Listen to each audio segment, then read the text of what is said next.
Hey everyone, thank you for tuning in to the community conversation brought to you by Prototype Training Systems, home of CrossFit Prototype.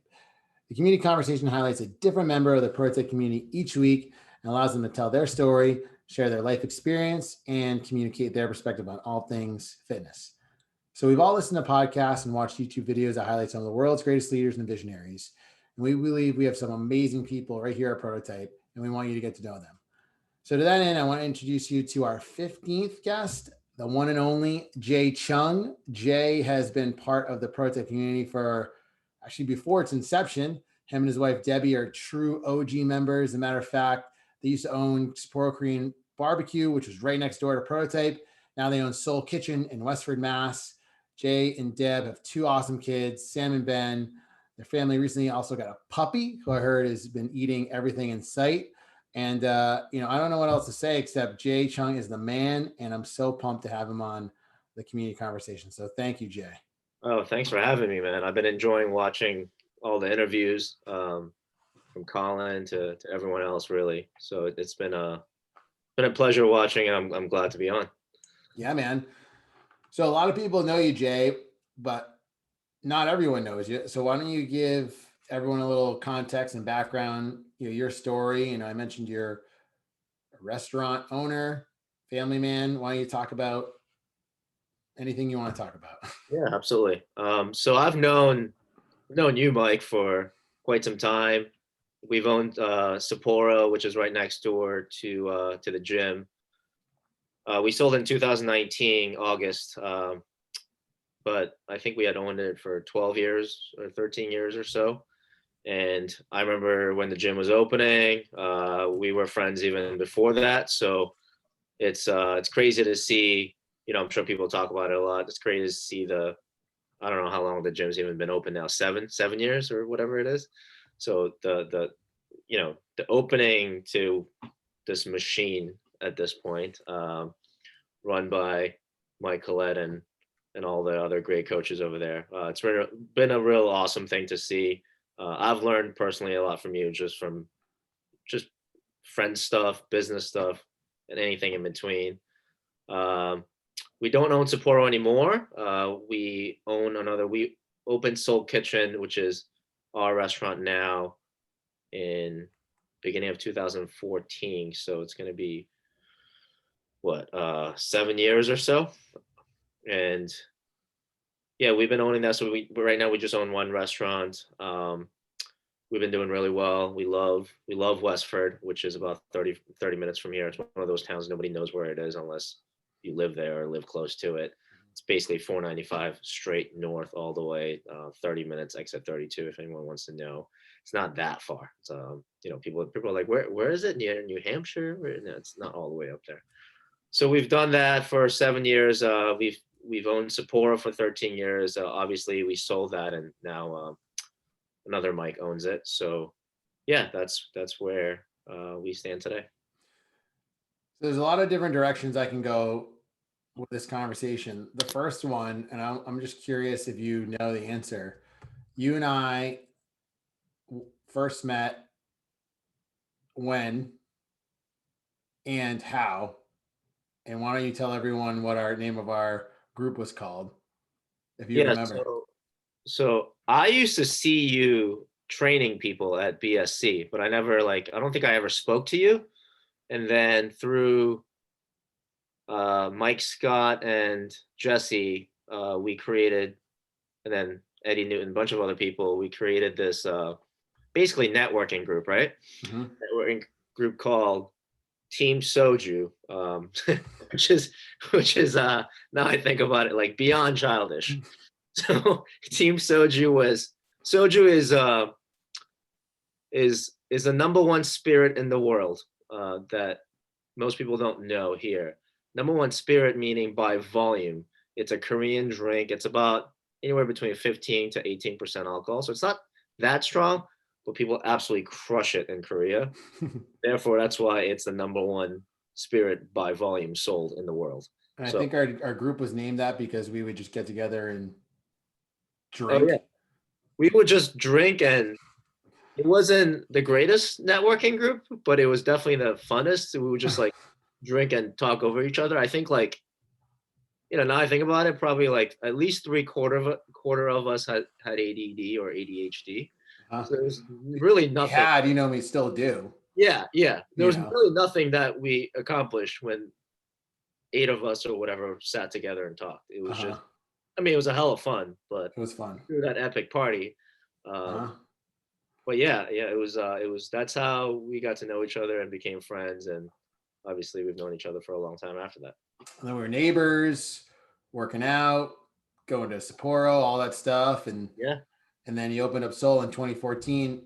Now, you guys that are listening that might not know Jay Chung, he's one of the hardest working people I've ever met in my entire life. And he's done and I shouldn't just say him, I'm sure he would also give that credit to Deb and his team, but you guys have done an incredible job navigating all the crazy stuff with 2020 and COVID, especially owning a restaurant. I mean, me owning a gym, you owning a restaurant. I don't know what two other industries might have been more impacted. I'm sure there are, but we Yeah, I'll that's both true. get hit pretty hard. And you've done just a phenomenal job. Can you just talk about how you just were so successful at navigating 2020? Yeah, I think when we narrow it down, the gym, your business, Prototype, or any gym business should be about people, right? And the restaurants should be about people as well. And I think you take that to heart, and I think you it's a people business, and to run it day to day, you have to love relationships that you have with people, and one can clearly see that in you, that anyone that talks to you at the gym or wherever. And I think that was our strength, really, without even knowing it, getting through COVID, was the relationship that we had with our clients, slash guests slash customers. We really, I mean, there was a lot of unknowns when this first hit in March of 2020, when the governor first shut down all restaurants and made it all takeout. So we were like, just like every other restaurant out there, we're like, oh, are we closing? Are we going to be able to make it through this? What are we going to do? And then we just went to takeout, and it was really, I think, our strength point. Now I look back on it, I think what Soul Kitchen is really good at is adjusting on the fly. People talk about leaders like, you know, your whatever definition of a leader is, whatever qualities a leader should have, whether it's a people person or visionary. I don't think I'm a really great visionary. What I think I do well, which helped me through COVID, was just shifting and adjusting. And this may sound weird. It was kind of fun shifting and adjusting. I like to work on the fly. I like when there's pressure, and I like I like when I just got to get things done. So, while I was doing it, I don't think, at first it was just more out of panic, but then, as we progressed through summer and things started to kind of open, this is summer 2020. We're like, okay, we've navigated through this for a number of months now, and I think we can continue to navigate really well. The one thing you have to do is, I think, you did really well, was just to gain the trust from people, to know that we have great intentions for people. And I think people see the genuineness of that. If it's fake, I think people can see right through that too. If you're just doing it for the sake of doing it for marketing purposes, people are going to see right through that. But things that we did was really like, I remember when it first happened, remember like toilet paper was rare? It was crazy. But give you an interesting story. It was impossible to find toilet paper at a grocery store. But how restaurants order toilet paper, we order from restaurant vendors like Cisco and stuff like that. So when we order toilet paper, it would come in like, I don't know, 100 per case, 150 per case. Mhm. But that wasn't broken down to sell to grocery stores. So you have these restaurant suppliers that are overloaded with these toilet papers because all the restaurants are shut down. They're not buying. So we would just buy them and like, hey, toilet paper is fairly cheap. So it was crazy to think that giving toilet paper to people, would make them so appreciative. So, we had a great online ordering system, which really, really helped a lot. If you look at the restaurant stats right now, like takeout has increased X number, online ordering has increased X number. So they had the ability just to add some of that toilet paper onto their cart for free, and it cost us very little. Things like that really helped. I don't know if you remember. It seems like a long time ago, but it's really not. Groceries were kind of hard to come by. Like people thought, like people first of all didn't want to go out to grocery stores. This is before like when people thought touch was everything. You touch something, you die of COVID. Now we know it's through the air and stuff like that. So we went as far as to just give simple groceries to people like bread, bananas, eggs, just the basic essentials. We weren't filling the bag with like crazy stuff, but that really helped a lot. It was just things that we had. I mean, we were open limited hours just because no one's doing takeout at 10 o'clock at night anyways. So everyone was working essentially a little bit less hours.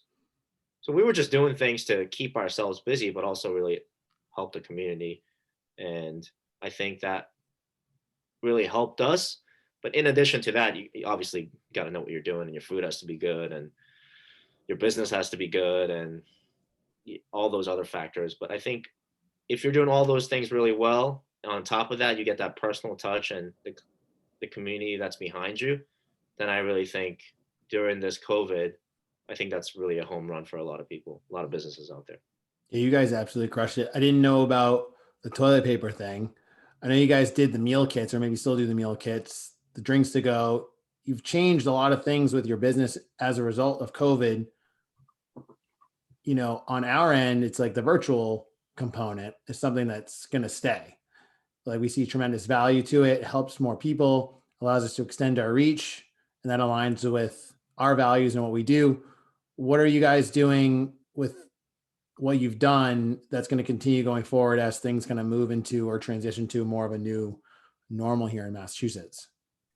Yeah. So the one thing that won't go away in the near term is the increased takeout. So we transitioned immediately to curbside once this happened because people don't want to come into the restaurant and pick it up. So, even now people either park at the 5 curbside spots or call, and Friday, Saturdays, we have people out there just going out to cars. So we make it like really easy and seamless on top of that online ordering. So there's zero, it's really weird, but people prefer the zero contact, like before it's like, oh, we want the service, we want the contact. But now it's like during takeout, the minimal the contact, the better for majority of people out there. So we try to provide that. I don't think takeout's going anywhere. If you look at all the stats out there, you look at Starbucks out there, they were never really a big player in the drive-through game. Now they're becoming, and even Chipotle's dipping into that game as well. I I think didn't know that. majority of their stores that are opening, they're looking to make it a drive-through. So the big players are saying that the takeout's not going anywhere. We have certainly seen from our standpoint, takeout's not going anywhere. And give you like even 2020 when we had outdoor dining in the summer, I think it was probably still about 40% takeout. Obviously in the winter, but when people can't sit outside, it was probably like, anywhere between 40 and 60% takeout.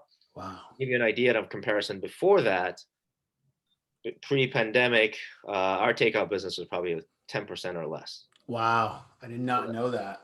That gives you a little bit of an idea of where takeout stands. And I think that's true for a lot of restaurants out there. The restaurants that I do feel really bad for is the restaurants that aren't designed for takeout. And I'll give you a perfect example of that.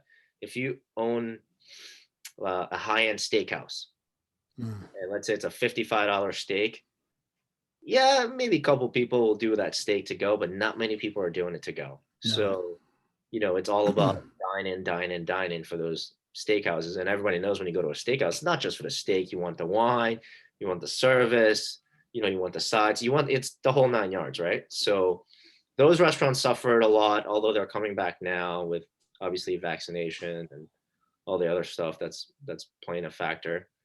But the takeout really saved us. I think we were in the right situation at the right time we had a lot of things that other restaurants maybe didn't have. The ability to do takeout. We were already doing takeout fairly well.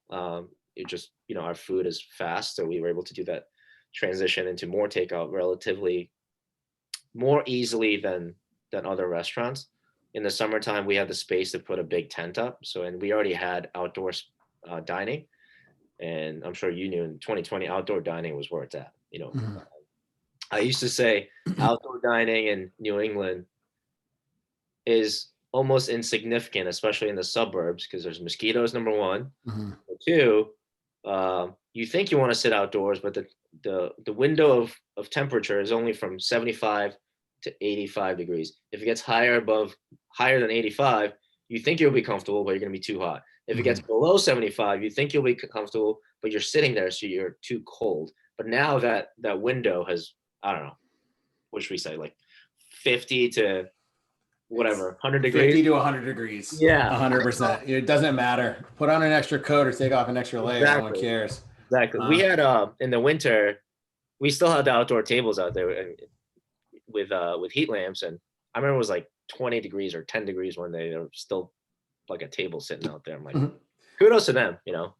Isn't it interesting that people will sacrifice comfort for experience now and before that they wouldn't because the lack of experience that they have. And I can attest to that because I would do the exact same thing to go sit at Yeah. a restaurant outside. I don't care. I'll put on an extra coat Yeah. or whatnot because you miss that. Something, not to get off topic here, but something that a lot of people don't know about you is not only do you have your restaurant, but you also have a nonprofit organization as well, Eat to Give. Can you talk a little bit about that, Jay? Like what inspired you to create Eat to Give? How does it work? Yeah. So Eat to Give was a charity that we created, I want to say a little over 2 years ago. So basically, the idea was that our restaurants, we owned Sapporo at then too. So our restaurants and other participating restaurants would pick a couple items on the menu where if a customer bought one of those items, they would donate $1 to our charity, and then our charity would distribute that money, 100% of it. There's no cost. I don't, you know, the charity, 100% of the money donated to charity goes to 100% to other charities as well. So that dollar would go to the food banks, some soup kitchens that we have affiliations with in Lowell, some in Worcester as well. So all local stuff. And the dollar represents what it costs to, what an average cost in Massachusetts it is to feed someone a hot meal. So it's really that cheap to give someone a Wow. homeless person, or people think, oh, homeless people are the only people that are in need, but food, people that are hungry the hunger problem goes way beyond homelessness. There's so many people in this country that are hungry that live in affluent towns like Westboro, and we just don't know that. It's kind of embarrassing for someone to admit that. And when we started doing that, it was a problem. But now that COVID hit, it became, I don't know exactly to what percentage, but when I talked, we have a relationship with the Lowell Food Bank as well as the Worcester one. Worcester one's actually located in Shrewsbury, and they have both. The directors of both have told me, and they've shared with many other people, that since they have been there, which in some of those cases has been decades, and people have told me since the depression, which is crazy, they've never seen the food bank this busy, or just food Wow. food problems being this severe. So it's one of those problems, like, people, I feel like it doesn't get noticed a lot. Um, and I feel like it's a problem that can be solved almost 100% if a bunch of smart people got together and enough people cared. I think it can be solved. I'm not going to say easily, but certainly easier than like solving the environmental problems in the world, for example. So the solution is definitely there. So how many restaurants are participating in this now? So we had anywhere between four to five restaurants. Since COVID hit, it's just mine. So And that's understandable. It's tough to ask a restaurant that is already not doing well to ask them to donate X number of dollars per month. And just to give you an idea, that it's not little money for most restaurants. So for my restaurant, we pick two items, the bibimbap as well as the tacos, which is our number one. They're like so good. Yeah, so we give I'm starving now, by the way. You just said tacos. We give on average somewhere between a month about 1,600 to $2,000. Wow. And that's easy. That's hard to ask someone to do that, especially when they're going through their own struggle. So we totally get that. But again, this is Seoul Kitchen's charity. And we've been blessed and fortunate that in 2020 and so far in 2021, we've done really well. We've done well in different ways, not the ways that we're used to, takeout, outdoor, all that other stuff, even meal kits that you mentioned. But we've done well nonetheless, and for us to be able to give is a real blessing. That's awesome, man. I love that. Obviously, I've known about your charity. I always think it was so great. I'm obviously biased, and I understand COVID, but I've always said, it's like, why wouldn't restaurants do that? They can make a huge impact. Pick one meal on their menu, donate $1, and help a lot of underserved communities. So if you're listening to this, you own a restaurant, you should get on the Eat to Give. And if you're listening to this and you know any restaurants, you should be hounding them about getting on Eat to Give, because it can help a lot of people. I can take this a bunch of different ways. I got another question for you. Yes. Which you probably aren't prepared to answer, which I'm curious to hear your answer. To anyone out there that might be listening, that might be thinking about ever opening up a business, specifically a restaurant, Jay, what would be one of you? I'm not gonna say your one piece of advice, but what would be a piece of advice you might give someone? Because the restaurant industry is one of the hardest industries to get into and be part of. I would say don't do it. Why? I had a feeling you were going to say that. Why would you get into that? Why would you do it? No, I mean, it really depends on the person. I think people are more educated about what it is, more educated than before, as to how it is to open a restaurant and what it's like, and people know the costs and return on investment and all that. So people have a better idea than I would say like 10 years ago. I would have like people, hey, I make like I don't know, my mom makes a great lasagna. Well, I was thinking about like, how family friends coming over, we make lasagna. I'm like, you're out of your you're out of your mind. Sorry. Straight up lasagna, just a straight up lasagna business. Not even like Italian food, just lasagna. Yeah, like they'll be like, oh, like I wanna. So buddy of mine, Greg, which you also know, that owns Volturno's. Volturno, yeah, that's another great spot. So this woman, very intelligent woman. She's a doctor, so it's not like she's, she doesn't know anything. She's a very, very respected doctor. She says like, oh, I love the art of coffee. I love drinking coffee. I'm really into coffee. I want to open a coffee shop. And then like Greg and I both looked at each other like, you want to go first? Or you want me to go? And I was like, you want to wake up at like 3 a.m. every day? Do you want to serve the same coffee? You want to have people say your coffee sucks? It's just, do you want to do the same thing over and over? Do you want employees screwing up your product and having to not scream at them, but to teach them to make it the right way in a very patient way? But not only that, to do it over and over again like that for like 17 times and they still don't make it the right way. It's just little things like that. And she was kind of laughing. She's like, all right, I get it. But I'm like, yeah, it's a lot of money. And I think the returns you get are smaller for what you put in. Give you an idea. A restaurant, I mean, it all depends, but 4,000 square feet, 5,000 square feet restaurant. Let's say not Boston, because Boston gets even crazier. Could be up to $1 million, $1 million, $1.5 million, easy to build. Startup costs, build from the ground up, or an existing location and outfit it for a restaurant. It depends. Probably some sort of existing thing there for you to just clean up and make it yours. Mm-hmm. And think about the amount of money you put in and the amount of sales you have to get per year. And they say in the restaurant business, if you're making 10% profit, you're doing okay.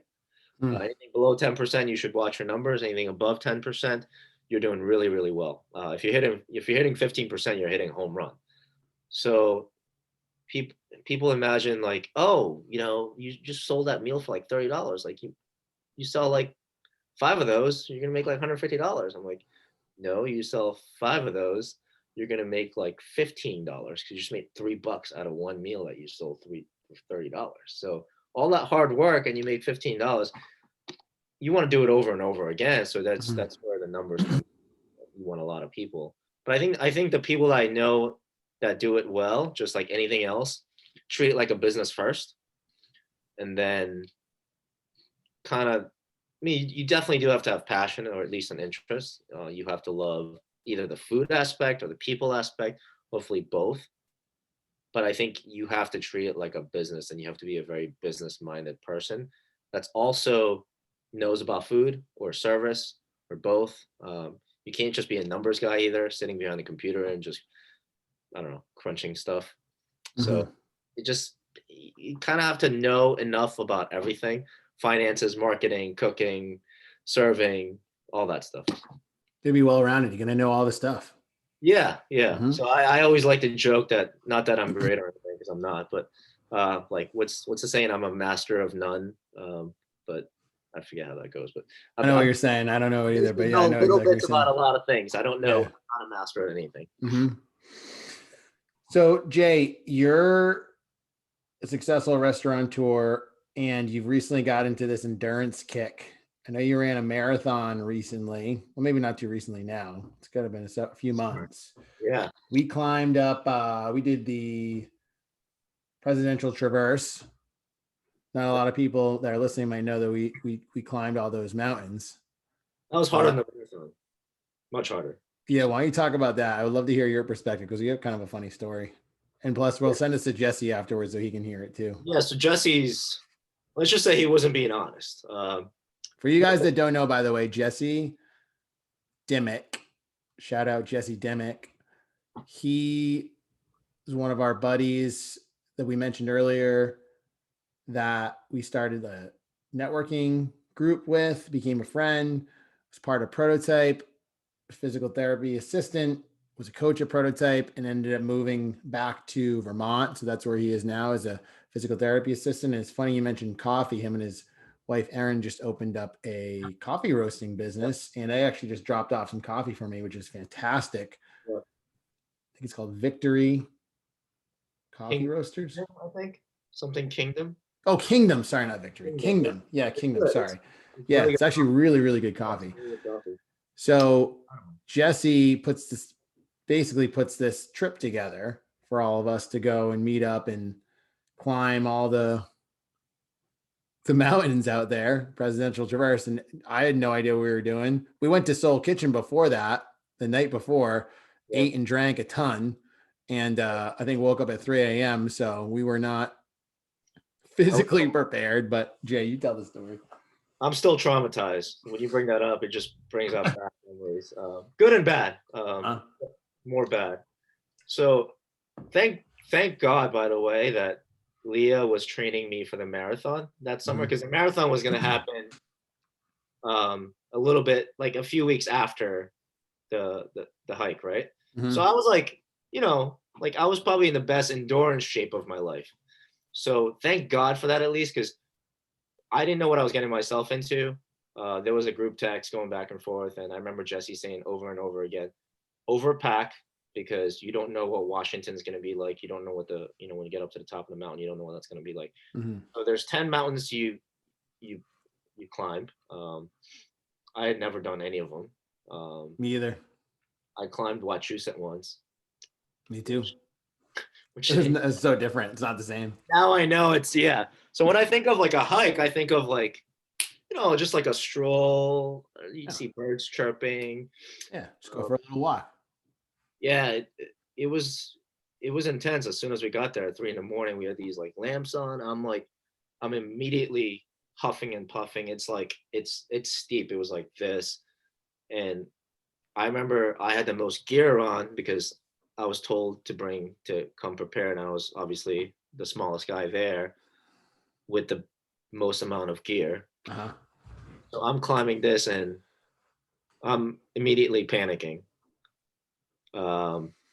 And I remember Broke majority, off, man. You were with the fast guys. yeah, they were like hardcore dudes. They were like, this one guy had done like what's that Hawaiian triathlon thing? The Ironman?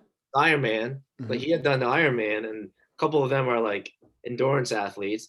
And there's me, That like dude would had a fanny pack on. He didn't have any other gear. nothing on. And in shorts. We were in like pants and leggings and jackets, and we had like 50 pounds of gear with Yeah. snacks and all this stuff. And I remember panicking. And I remember like, so just to give us the story, Mike and Sean and a couple of other people. Colin. Yeah, we split up because I don't know why I was with these guys. So we had lost you guys. By the third mountain, I was looking for an exit plan. I think it was the second mountain or third mountain. I was like, how do I make the stop? Like, do I go back down? So I'm like, I'm panicking. I don't know what to do. And all of a sudden I met you guys, and I was like, oh my goodness. It It was was like, serendipitous. We went up you guys got up the first mountain. Was it Adams? I forget which one. yeah, I forget all the You got presidents. up there before us. We came up after you guys. Then we went up the second one, and we went around the backside, which apparently was faster, but it was more vertical. So we were like Yeah. literally climbing rocks. And we got up there, and we saw Jesse and those guys. And then you came up just slightly after, and it was like you saw God. You I were did. like, It was like, oh my God. because I was literally the last one. Like I was trailing so far behind from them that I started panicking. I'm like, all right, I've lost my core group. Mm-hmm. Now I'm losing this other elite group. Mm-hmm. So what do I like? Do I climb back down? Do I like my car's not parked there? So I'm trying to think of ways in my head to get back to where I am. But There was all no in way all, out, dude. No way out. Where yeah, cars weren't even near where we went in. yeah, we caught up. I caught up with you. 14 hours later, we finished. That was the hardest day of my life. Was it really? Yeah, Harder than the marathon? You ran a marathon, man. Dude, it's so much harder than the marathon. Really? Not even a comparison. I hate to say that because I'm trying to make it. Oh my gosh, maybe I should run a marathon then. Because marathon, you're like, I don't know if it was like, because you know what you're getting yourself into. You know exactly how many miles it is. Yeah. You know the route you're running. Mm-hmm. This is just the elevation and the steepness that you just don't know, and it's so much longer, and it just, I don't know. It was just painful. I don't know how else I could explain it. It's just painful. What's the next endurance event you're going to do? Not for a while. What's the next thing you got planned? Working out, the prototype, trying to gain muscle now. That's right, man. Yeah. You going to join us now that we're putting this on the internet? Are you going to join us for our ergathlon that we're trying to do at the end of the year? Oh yeah, that's right. Yeah, I'll join you for that. So it's a marathon row. Yeah. 42,000 something. All right, I can't row. Forget it then. Then it's a 100K bike erg, and then a 20K ski erg, all in one after another. That's insane. I rode the Take other a long time. About a week and a half, 2 weeks ago. Brian was there. Mm-hmm. I think I rode like 500 meters, and I tried to do another 500. And I just quit after like. You're like, I'm done. I'm done. I hate rowing. Rowing. I love rowing. I'm just saying from your perspective. I know you hate it. I don't know. I guess I haven't done it in a while. It sucked. Yeah. Jay Chung, I have some spitfire questions for you. Yeah. Okay. One, favorite movie, TV show of all time, and what are you currently binge watching right now? I think Breaking Bad for me was my favorite show. I'm binge watching something that no one's probably watching. It's on Netflix, called The Colony. It's about this family. They live in LA. They it's crazy. Basically aliens have like taken over the world, and they're putting humans in colonies with walls all around. And the humans don't know this, but they're basically trying to kill off the human population. I don't know. It sounds terrifying. Sounds terrifying. No, it's actually. it's about a family that has to go through that, and it's a pretty good show. Favorite movie? Oof, that's tough, man. Donnie Brasco. I love Donnie him. Brasco. Yeah. I don't even remember the last time I watched that movie. I might have to watch that. I love mafia movies. I love mob movies. Like God. I mean, everyone's gonna say Goodfellas. Goodfellas is awesome. Donnie Brasco for me was. You ever watch Sopranos? Of course. I haven't watched all the episodes, but I've seen it here and there. If you're gonna binge watch a show, that is like the show to watch. The thing is, I never had HBO, so all those shows like Game of Thrones, Sopranos. Oh, yeah, you're missing out. HBO's got the best shows, man. I try to watch Game of Thrones. I watched the first 2, and I was like, you got it. You got to like. It's like the first 5. It's one of those slow, like adapting ones. 5 before it starts moving. Well, no, it like because of the context and like complexity and all the character building. There's a lot of character building, so you got to like give it a few. But like once the first awesome thing happens, you're like, okay, this is awesome, and then you're fully invested in. But I'm right there with you. It takes a few, more than 2, maybe 3. I'll try to stick it. But Sopranos, you have to watch. Yeah. And I heard that they were supposed to come out in 2020 with like a movie. His son was supposed to play. Yeah, I think they still are. I think they're planning on releasing it in 2021. So I'm like pumped to see that. Yeah. Favorite musician, band, artist of all time? I'm like a 90s kid, so I grew up loving like alternative music. So Pearl Jam is it for me. But I listen to all types. Pearl Jam, I used to listen to a lot of, believe it or not, like a lot of Metallica. What else? These days, I don't really listen to like new music anymore. Me either. Pearl Jam, have you ever been to a show? I have not. I've been to a Metallica show. The last Pearl Jam concert that I went to, well, I went to 2, if I remember. One at Fenway and then one at the Garden. And I remember Eddie Vedder drinking like 4 bottles of wine during the concert. And he would put like the empty bottles really on the stage. Wow.